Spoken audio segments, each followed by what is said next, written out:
I'm Daryl Ray, Interim Vice President for Student Life. Welcome to today's Sankofa Celebration. We are very excited about this new tradition at Rhodes College, and more so excited to celebrate your achievements and the way that you have impacted the Rhodes campus community and the greater Memphis community. Through student leadership, through involvement, through programs, through community service, you all have done a great job of creating community to support one another, your classmates, and to be an example for all the students who will follow in your footprints. This is an amazing day, and though we are saddened to not be able to celebrate in person with you and your families, know that Rhodes College is always your home. Know that the connections and the relationships that you have built here will last a lifetime, and know that you are prepared for the future, whatever it brings to you. We are excited, we hope that you are, and we look forward to seeing all the wonderful things that you will do in the future. Congratulations to the class of 2020. Hello, class of 2020. Thank you for joining us today. I am Taylor Bass. And I'm Brianna Benton. And today we are celebrating our hard work, dedication, and commitment to the Rhodes College community. Brianna and I both had the vision of celebrating the Black students on campus. We have worked hard to plan an event that was going to be historical and monumental for Rhodes College and continue for years to come. Due to the circumstances, we will not be holding the event anymore, but nonetheless, we realized the importance of celebrating Black bodies in a predominantly white space. The Sankofa Celebration of Excellence was created to be an event that celebrates Black culture while also acknowledging the unique experiences of Black students on a predominantly white campus. Most importantly, it serves as an intimate environment for Black students to celebrate this milestone accomplishment amongst their fellow peers, beloved faculty and staff, as well as the Rhodes College Black alumni. Community, ritual, and culture are the cornerstones of this event. Getting to graduation is no easy feat, and we recognize this huge accomplishment. With the theme of Sankofa, which can be translated into, "It is not taboo to fetch what is at risk of being left behind," means that we can take all of our experiences and knowledge that we have gained at Rhodes and use it in whatever holds in the future. To the class of 2020, we would like to thank you for being the loud movers and shakers, entrepreneurs, and trailblazers that you guys are. You have truly left your mark on the Rhodes College community, and Taylor and I are so incredibly proud to call you guys classmates. We wish you the very best, and we would like to officially welcome you to the first ever Sankofa Celebration of Excellence. Yay! Greetings to everyone joining this inaugural Sankofa Commencement Celebration, but especially to the members of the class of 2020. Congratulations for all of your hard work prior to coming to Rhodes and for all you have accomplished during your time at Rhodes. I am Anita Davis, proud native Memphian and graduate of the class of 1990 at Rhodes College. Thank you, Taylor Bass, for this invitation to speak with you today. My time at Rhodes, so much to say, but I know I'm gonna keep it brief. My time at Rhodes was incredibly positive and incredibly challenging, but what experience isn't, right? I actually have quite a long history with the college, as you're probably guessing by now. 4 years as a student, 20 plus years as a faculty and administrator. First, a little about my time as a student at Rhodes. I was a first-generation college student, majored in psychology, graduated with honors. Although I worked on campus and off-campus jobs, I felt that it was my obligation to be involved in the campus as much as possible since there were so few students of color. Some of the things I was involved in: the Black Student Association, honor societies, mortar board, Psi-Chi, and ODK. I was actually president of ODK. And I was a chartering member of the Omicron Chi chapter of Alpha Kappa Alpha Sorority Incorporated. I was inducted into the Hall of Fame in the class of 1990. It wasn't all positive, though. Some of my most vivid memories include some of those challenging times. For example, I was involved in a silent protest that involved many of my peers, urging Rhodes to divest from corporate and business partnerships to pressure South Africa to end its system of apartheid. And along with many of my peers, lots of letters, lots of town halls, and lots of conversations with administrators, trying to justify and push Rhodes to allow, yes, justify and allow historically Black sororities and fraternities to have chapters on our campus. So it should come as no surprise that when I left Rhodes, I had bittersweet feelings. Some of those were around anger. I actually said I will never set foot on that campus again. As you know, I did not honor that pledge to myself, and thank goodness I didn't. So words of encouragement that I would leave to the class of 2020. You've heard inaugural a lot. First, initial. So it's, I'm sure, not by accident that this is the inaugural Sankofa commencement celebration. I am sure that that was chosen with some deliberateness and intentionality. So I'm going to focus on first. A few things about first. Number one, first require that you have an open mind, that you're curious and you're willing to explore something new, because by their very nature, first have not existed before in a particular way or in a particular space. I've talked about some of my firsts. What I didn't say is I didn't want to do any of those firsts. I didn't want to go to Rhodes for college. I wanted to go to an HBCU. I didn't want to be in a sorority. I was totally an independent student through and through, or so I thought. I did not want to be director of African American Studies or the vice president for diversity, equity, and inclusion. But what if I had been so closed-minded that I wasn't open to those opportunities? All of those opportunities have meant doing things that I never, ever could have imagined. So I ask you, what first have you experienced in your life? How many were not in your plans and you chose to do them anyway? How did saying yes to that first change your journey?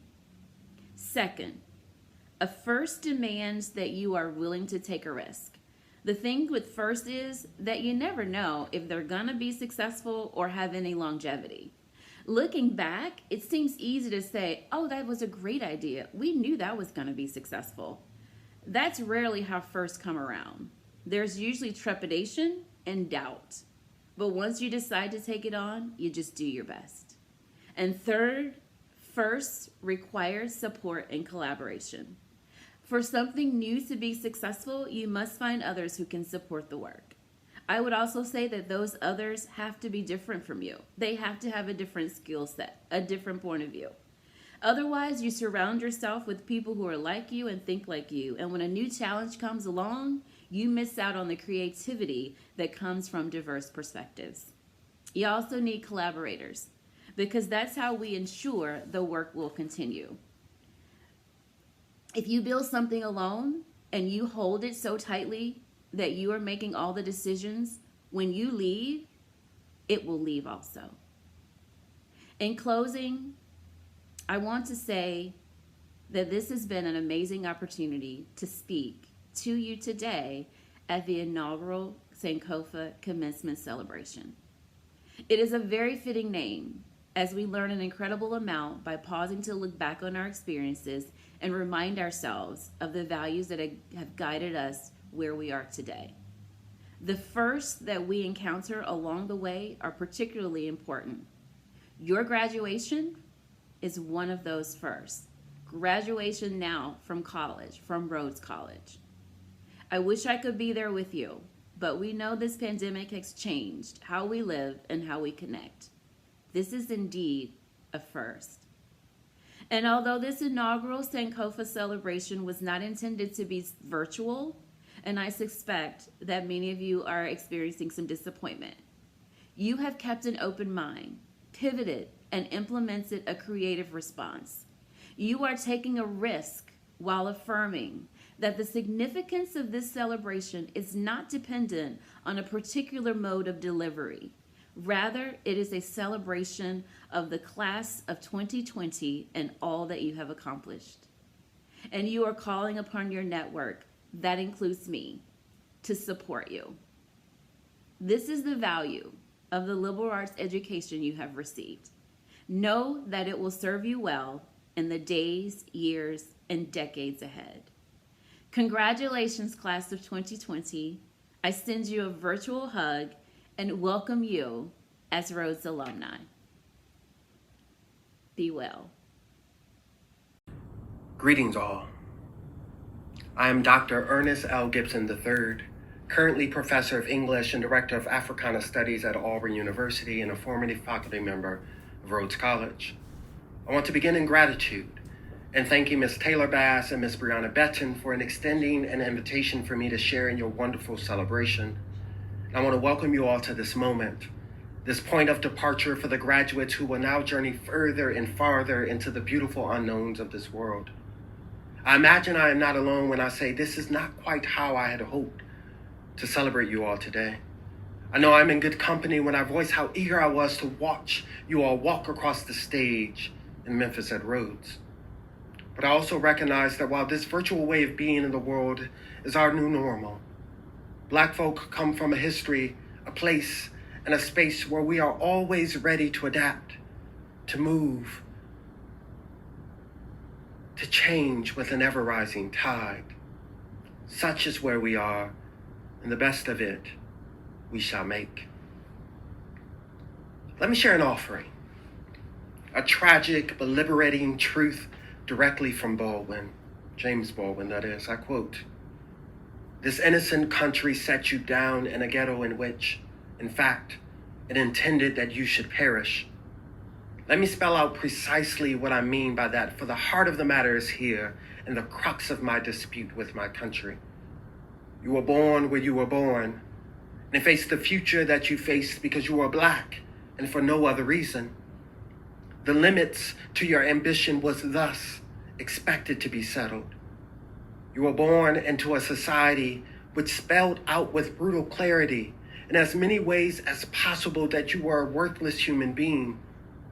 You were not expected to aspire to excellence. You were expected to make peace with mediocrity.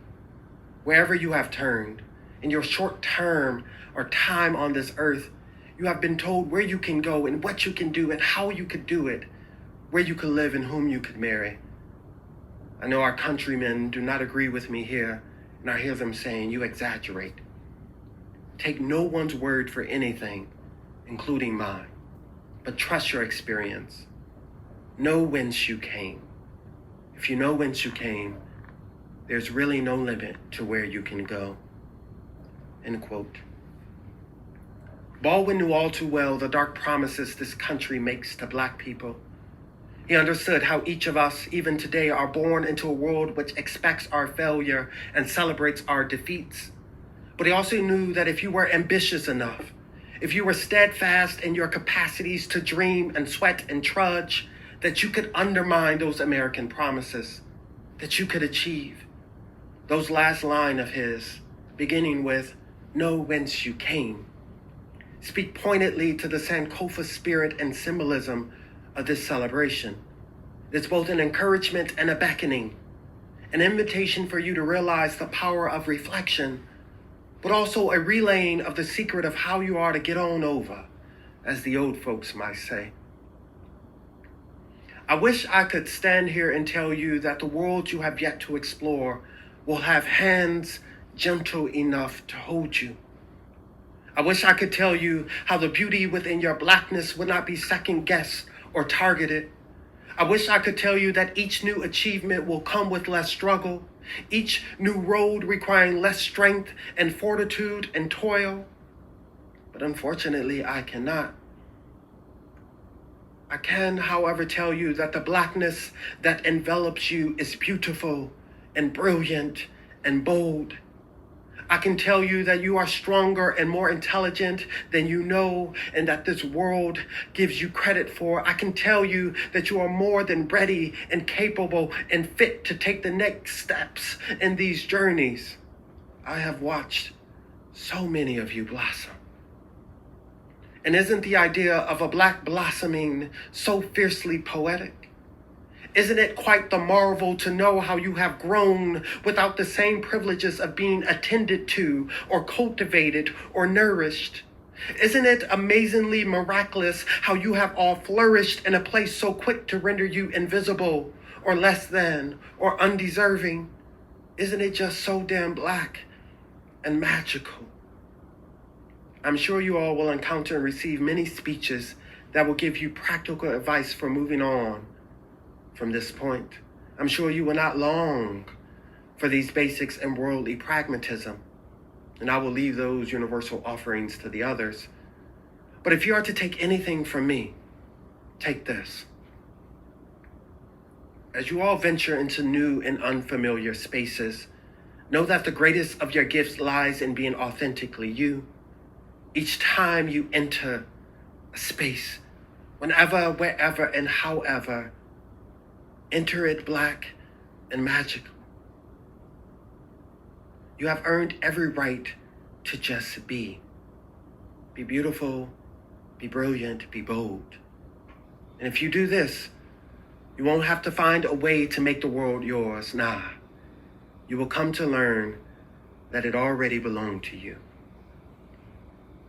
So to the dynamic class of 2020, congratulations. Go out and get what's yours.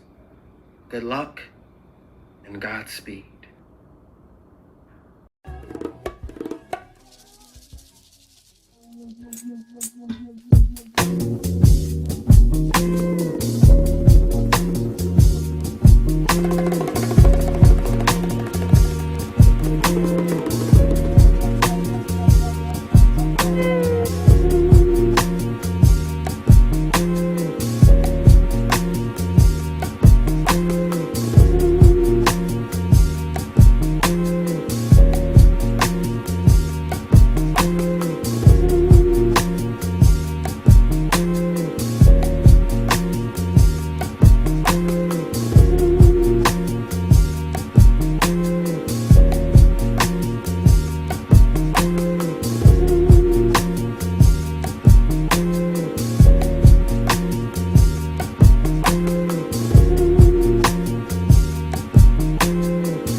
J. Howard. As president of the Rhodes College National Black Alumni Association and all of Rhodes' Black alumni, I bring you greetings and we toast the Black members of the Rhodes College graduating class of 2020. All of you have individually and collectively demonstrated the intrinsic value of a quality liberal arts education through study and community service. You've made your families, friends, and all very proud. I'm certain that all members of the Rhodes College administration and board are proud of you as well. As you journey, do not waver from the commitment to be the best person you can be. Continue making positive contributions to human existence. The campus and national Rhodes College Black Students Associations are here to support our students. May your blessings continue.